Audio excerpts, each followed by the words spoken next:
Good morning. I call the meeting of May 12th of the Philadelphia City Commissioners Board of Elections to order.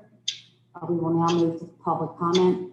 Just let the record reflect that Commissioner Sabir is here via telephone. We will now move to public comment. Commenters shall state where they live, or if they're not a resident of Philadelphia, that they are a Philadelphia taxpayer. Public comment is not an opportunity for dialogue or Q&A. It is public comment. A chance for you to tell us what you think. Each speaker shall have 2 minutes. However, I may extend this time at my discretion. All public comments must be relevant or germane to board business.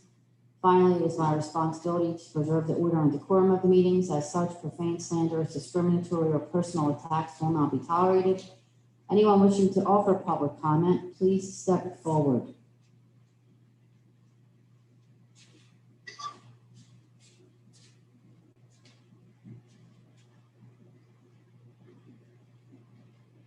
Good morning, Commissioners. My name is Muriel McCarthy with Protect Our Vote Philly. I'm a resident of Philadelphia. Thank you.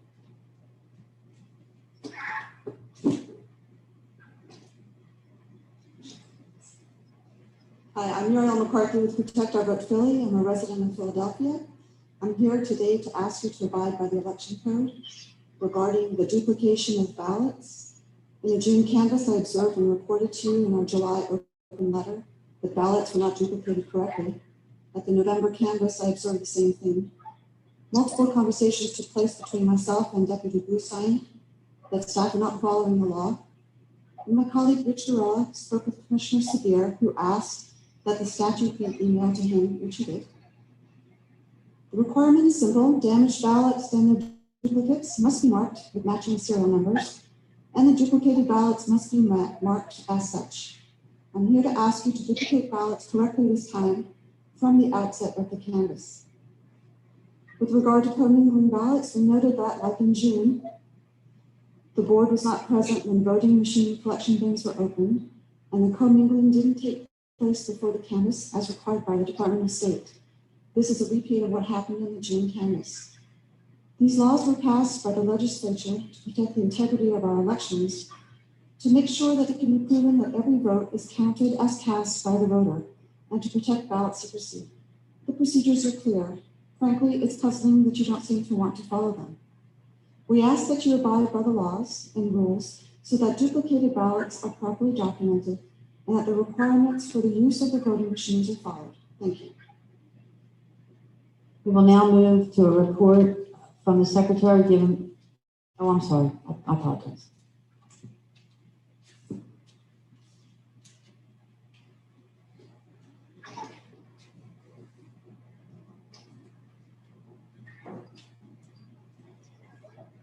Good morning.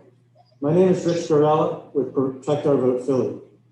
We've noticed also that the board is instructing poll workers in its video training and online guides to let voters vote provisionally when 50% or more of machines in a division are down.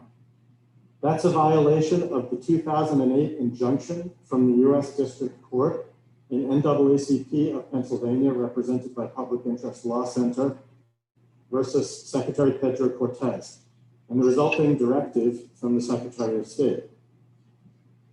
The court ordered and the Secretary directed that if 50% of electronic voting machines in a precinct are inoperable, paper ballots, either printed or written, and of any suitable form for registering votes, described herein as emergency backup paper ballots, shall be distributed immediately to eligible voters pursuant to Section 1120 AD of the Election Code. Emergency backup paper ballots shall be used thereafter until the County Board of Elections is able to make the necessary repairs to the machines or is able to place into operation a suitable substitute machine. So here I have copies of the court order and the directive, which is also posted on the department's website. The difference between provisional ballots and emergency backup ballots is that emergency ballots must be marked as such and per the directive collected separately from provisionals. They are not subject to disqualification because these voters have already proved themselves eligible. Their votes must be counted automatically. At the heart of the case is that voters should not be disadvantaged and risk losing their franchise because of failures of the voting equipment. We urge you to follow the court order and the Secretary's directive and to instruct all poll workers in the proper distribution and use of emergency backup ballots. I'll leave the Secretary's directive and the court order here, or should I drop it on the Secretary's desk?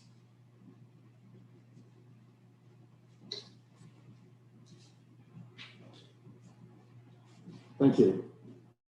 We will now move to a report from the Secretary given by Deputy Custodio. Thank you. There is no email public comments emailed to the board by 9:45 this morning. Thank you. We will now proceed to a deputy report. Deputy Nick Custodio.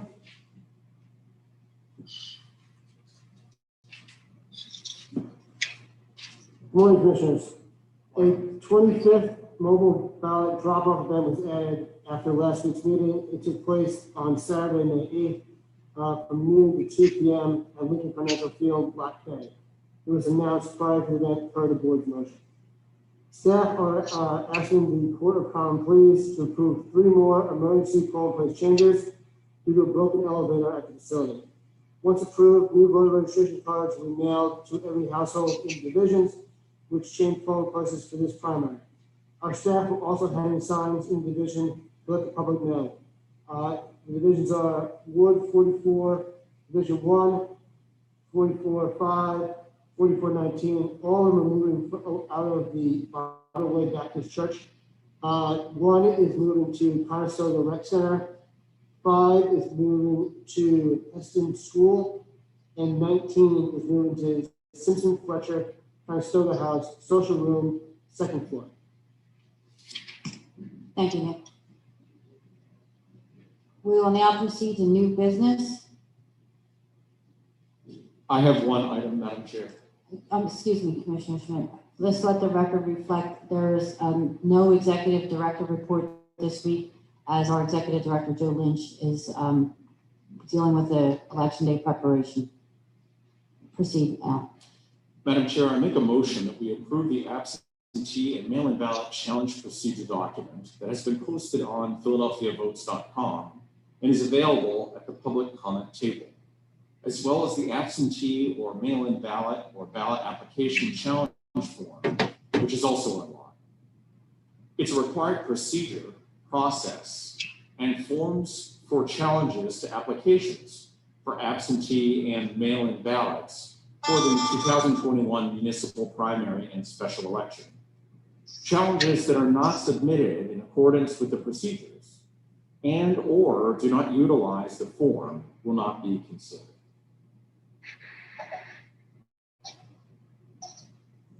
Second. All in favor? Aye. Aye.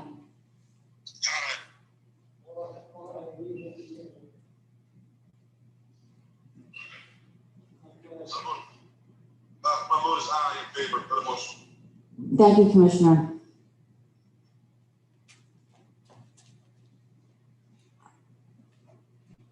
I make a motion that we approve the joint emergency regulations concerning rules and guidelines for COVID-19 safety at polling sites on Election Day, May 18, 2021. Document that has been posted on PhiladelphiaVotes.com and is available at the public comment table as the polling place health and safety guidelines for the 2021 primary and special election. I second. All in favor? Aye.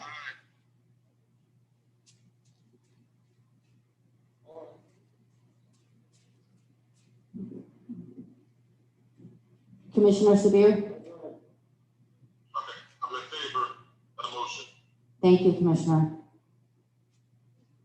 I also make a motion that we authorize and deputize the Philadelphia Board of Election staff to prepare for and conduct a pre-canvass and canvass of absentee and mail-in ballots at the Philadelphia Ballot Processing Center. The absentee and mail-in pre-canvass is to begin on Election Day at 7 a.m. and is to be conducted in accordance with the board's historical practices and procedures. Procedures approved here today, the election code, and other applicable law. The absentee and mail-in canvass is to begin on or after 8 p.m. on Election Day and is to be conducted in accordance with the board's historical practices and procedures approved here today, the election code, and other applicable law. The canvass is to begin on Friday, May 21, 2021 at 9 a.m. Philadelphia Board of Election staff shall take an oath prior to conducting the pre-canvass administered by the board's executive director and prior to conducting the canvass administered by the board. I second. All in favor? Aye. Aye.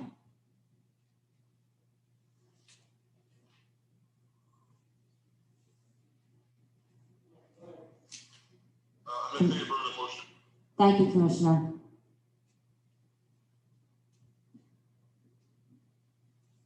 I have no more new business. If anyone has any new business, I have none. Commissioner Severe, new business? Thank you.